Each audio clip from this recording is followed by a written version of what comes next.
Assalamualaikum warahmatullahi wabarakatuh. Sahabat beriman yang dirahmati Allah. Kisah jemaah haji asal Indonesia yang tak bisa melihat Ka'bah. Kisah ini dikutip dari Gen Muslim. Di sebuah kota kecil di Sumatera, hiduplah seorang pria yang bernama Ahmad. Ahmad adalah seorang pengusaha kaya raya, dan namanya masyhur di kota Sumatera. Akan tetapi, ada satu hal sifat buruk yang melekat dalam diri Ahmad. Ahmad selalu menampilkan dirinya sebagai seorang pria yang taat beribadah kepada Allah. Akan tetapi, dia selalu melakukan perbuatan yang melanggar syariat Islam. Suatu hari, Ahmad mengalami sakit yang begitu berat. Ia diingatkan dengan sebuah perjalanan kehidupan dan kematian yang begitu menakutkan. Setelah Allah Subhanahu wa Ta'ala memberi kesembuhan, Ahmad memiliki rencana untuk melakukan perjalanan spiritual ke Tanah Suci dalam rangka penebusan dosa-dosanya. Ahmad menyadari selama ini perbuatannya sangat buruk.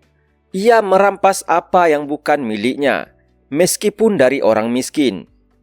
Ia berangkat ke Mekah berharap akan mengubah hidupnya kepada arah yang lebih baik. Ketika Ahmad sampai di Mekah, ia melihat semua orang merasa takjub serta terpesona melihat Ka'bah hingga meneteskan air mata kesyahduan.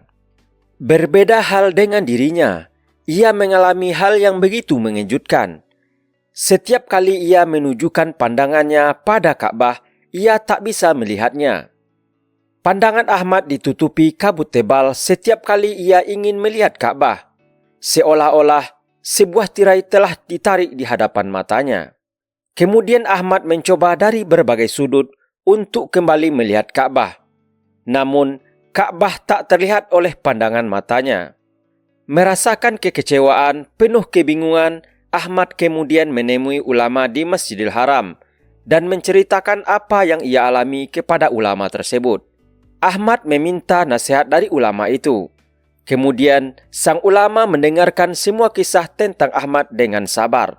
Tak lama ulama Masjidil Haram mengutip sebuah ayat suci Al-Quran, Surat Al-An'am ayat 110, yang berbunyi, "Dan begitu pula kami memalingkan hati dan penglihatan mereka, seperti pertama kali mereka tidak beriman kepada Al-Quran, dan kami biarkan mereka bingung dalam kesesatan."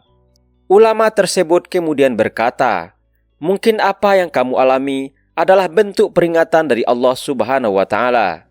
Sebuah azab karena perilaku masa lalumu. Ingatlah bahwa Allah Maha melihat dan tidak ada satupun yang tersembunyi darinya. Setiap dosa yang disembunyikan dari pandangan manusia tidak akan tersembunyi dari pandangan Allah Subhanahu wa Ta'ala."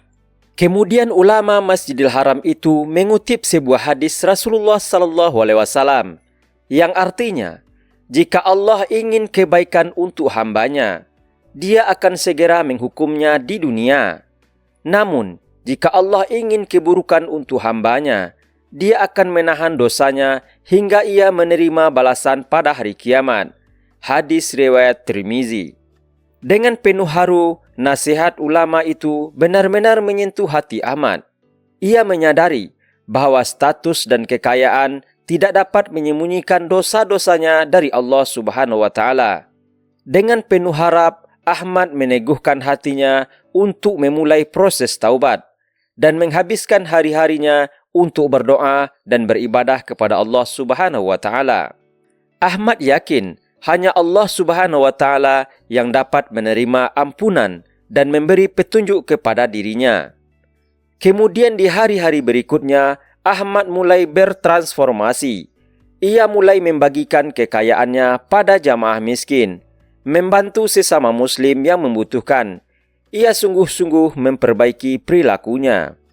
Setiap malam Ahmad menghabiskan waktunya untuk berdoa, tak hanya meminta kepada Allah Subhanahu wa Ta'ala untuk dapat melihat Ka'bah, tetapi memohon hati yang bersih dan penuh keimanan. Pada malam terakhirnya di Mekah, Ahmad bersujud dan berdoa di Masjidil Haram. Sesuatu yang ajaib terjadi. Kabut di matanya secara bertahap menghilang. Untuk pertama kalinya dari awal kedatangannya ke Mekah, Ahmad dapat melihat Ka'bah dengan jelas. Bagi Ahmad, itu adalah momen yang amat sangat emosional.